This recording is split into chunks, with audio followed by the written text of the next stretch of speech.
ഇതൊരു ആടിൻ്റെയും കുറേ പോലീസുകാരുടെയും കഥയാണ്. മനുഷ്യസ്നേഹത്തിൻ്റെ കരുതലിൻ്റെ ഒരു പാഠമാണിത്. കൊല്ലം ചിതറയിൽ നിന്നാണ് ഈ കാഴ്ച.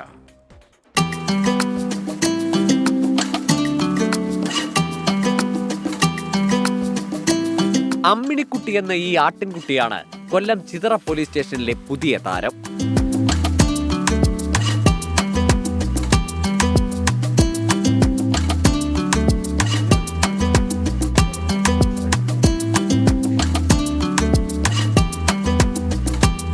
അമ്മിണിക്കുട്ടി ചിതറ പോലീസ് സ്റ്റേഷനിലെത്തിയതിന് പിന്നിൽ ഒരു കഥയുണ്ട്.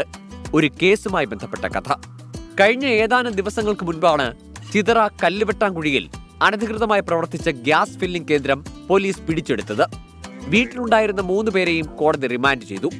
ഇതോടെ അമ്മിണിക്കുട്ടി എന്ന ഇവരുടെ ആട്ടിൻകുട്ടിയെ ആരും സംരക്ഷിക്കാനില്ലാതായി. കഴിഞ്ഞ കുറച്ചധികം നാളുകളായി കൊല്ലം ചിതറ കല്ലുവെട്ടാംകുഴിക്ക് സമീപമുള്ള ഈ വീട്ടിലാണ് അനധികൃതമായി ഈ ഗ്യാസ് ഫില്ലിംഗ് നടന്നുകൊണ്ടിരിക്കുന്നത്. പോലീസ് ഇവിടെ എത്തുമ്പോൾ പോലും ഈ വീട്ടിൽ ഈ ഗ്യാസ് ഫില്ലിംഗ് നടന്നുകൊണ്ടിരിക്കുകയായിരുന്നു. ഇതോടെ അമ്മിണിക്കുട്ടിയുടെ സംരക്ഷണം പോലീസുകാർ ഏറ്റെടുത്തു. നമ്മള് സന്തോഷത്തോടു കൂടി നമ്മുടെ എല്ലാ പോലീസുകാരും പിന്നെ നല്ലവരായിട്ടുള്ള ജനങ്ങളും എല്ലാവരും ഇതിൽ സഹകരിക്കുന്നുണ്ട്. സമീപവാസികളും നമ്മുടെ PTS എല്ലാവരും ഇതിൽ സഹകരിച്ചു പോകുന്നുണ്ട്.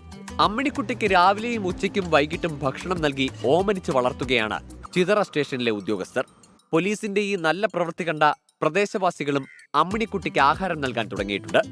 അമ്മിണിക്കുട്ടിയുടെ ഉടമസ്ഥർ റിമാൻഡ് കാലാവധി കഴിഞ്ഞ് പുറത്തിറങ്ങുമ്പോൾ തിരികെ കൊണ്ടുപോകുമെന്നുള്ള മനോവിഷമത്തിലാണ് ഇന്ന് ഈ പോലീസുകാർ. പോലീസ് സ്റ്റേഷനിൽ ആട്ടിൻകുട്ടിയെ വളർത്തുന്ന കാഴ്ച പരാതി നൽകാൻ വരുന്നവർക്കും ഏറെ കൗതുകം. അരുൺരാജ്, 24 കൊല്ലം. എന്തായാലും കൂടുതൽ ആളുകൾ ഇത് അനുകരിക്കേണ്ട കാര്യം. പോലീസ് സ്റ്റേഷനിലെ സ്ഥലമെല്ലാം ആട് കൊണ്ടുപോകും.